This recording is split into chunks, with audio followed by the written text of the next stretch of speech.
بەناوی خوای بەخشەندە و میهرەبان، قوتابیانی خۆشەویست، خوێندکارانی بەڕێز، ئەم کاتتان باش. بۆ هەڵقەیەکی تر لە تایبەتمەندیەکانی گفتوگۆی ئاکادمیک و کەسایەتی ئاکادمیک گەیشتینەوە خزمەتتان. کەسی ئاکادمیک کەسێکە هەوڵ و تێکۆشانێکی زۆر ئەکات لە سەر کەسایەتی خۆی بە هەوڵ و تێکۆشانی زانستی کە سەتحی زانیاری و ئاگاهی و شعوری خۆی بەرزکاتەوە. سطوحی شعور لە لای من وەکو کەسێکە لێکۆڵینەوەم کرد لە بواری دەروونناسیە بووگە بە سێ سەتح کە دەستکردی خۆمە، بەڵام بە هەڵبژاردن لە تیۆری کەسە بەرزەکانی بواری دەروونناسی تا ئەمڕۆ. من یەکەمین سەتحی شعور سەتحێکە زانم کە هینی حەیواناتە، یعنی هەوڵەدات بەرژەوەندی خۆی زیاد کات، زەرەر لە خۆی لا بدات، سوود بە خۆی بگەێنێت، ئێشت دوور کات و خۆشی زۆر بکات.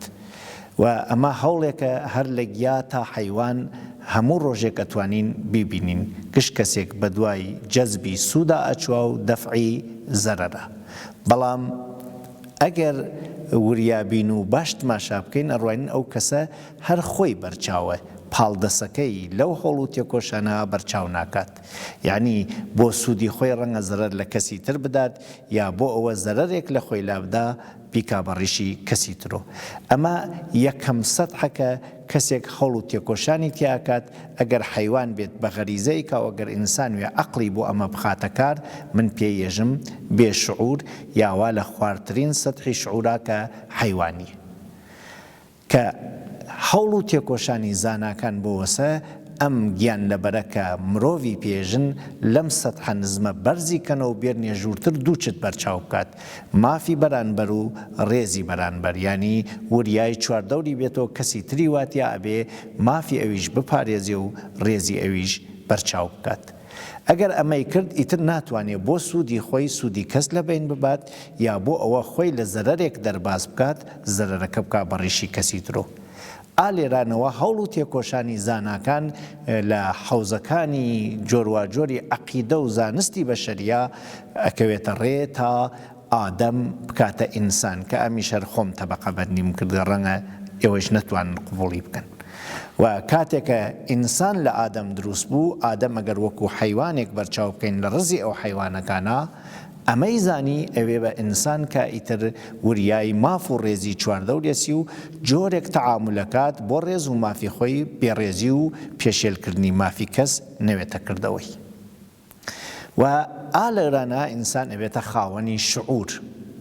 و ئەگەر پلێتر هەوڵ بدات چۆن بکەم مافی خۆم بتوانم واز لێ بێرم لەبەر بەرژەوەندی چواردەورەکەم، قەی ناخۆم زەرەر بکەم، بەشک و چواردەورەکەم سوود بکەن. ئەوە یەکە زۆرێ لە پسپۆڕەکانی بواری زانست و عەقیدە ڕەنگە لەبەر بەرژەوەندی کۆمەڵگاکەیان زەرەر بدەن لە خۆیان، وەک ماری کوری، وەک پاستۆر، وەک زۆرێ لە زاناکان کە بۆ زانینەوەی عیلاجی دەردی نەتەوەکەیان خۆیانیان تووشی ئەو دەردە کرد و عیلاجەکانیان لەسەر خۆیان تاقی کردو. ئەوە یەکە زەرەریاندا لە خۆیان لەبەر سوودی کۆمەڵگا، سوودی خۆیانیان واز لێ هاورد لەبەرەوە بەرژەوەندی کۆمەڵگا زیاد بکەن. و ئەمە لای من بانترین سەتحی شعورەکە پلەی سێمی پێژین، و لەراغا ئیسار لە خۆبوردەیی بەرانبەر بە کۆمەڵگا دەست پێکات. جا لە ئەم دوو سەتحی دوومە عەقڵ تێتە یارمەتی ئەخلاق کە ئەخلاق بەرزکاتەوە. لە سەتحی یەکەمە بوونەوەرەکان بە غەریزە و ئینسان بە عەقڵ هەوڵێدا هەر سوودی خۆی بەرچاو بکات، ئیتر هەرکێکی بەسەرتێ پەیوەندی بەوەنەوە، کە لەوێ عەقڵ خزمەتی بە گشت نەکرد، بە تاکە کرد. لەمە دووە عەقڵ لە پلەی دوومە یارمەتی تاکە کات کە ژیانێکی پڕ لە سوڵح و ئاشتیتێکی چواردەورا بێت. و لە بواری سێومە عەقڵ تێتە یارمەتی تاک کە ژیانی خۆی فەدای ژیانی کۆمەڵگا بکات. لە پلەی سێمە ئێمە ناتوانین بیکەینە یاسا و بە هەموو کەسێک بڵێن بێژین ئاوا ئەبێ ژیان بکەی، ناکرێت. لەم پلەی سێمە بەداخەوە جاروبار کەسانێک تێن ئەمانە بە سادە لەو حەزانن، بە نەزانن کەسێکی ئاکادمیک کە ساڵەها هەوڵی داوە و بەبێ سوود بەبێ بەرژەوەندی بەبێ چاودێری جوبران ئەیناتە بەردەستی خەڵک ڕەنگە کەسانێک بە سالۆح و گێلی بزانن. ئەمە بانترین سەتحی شعوری کەسی ئاکادمیکە کە ئێمە ئەبێ ڕێزی لێ بگرین. هیوادارم ڕێزتان نەشکێ و لەم پلەی بەرزەوە بتان بینم تا کاتێکی تر خوا ئاگادارتان.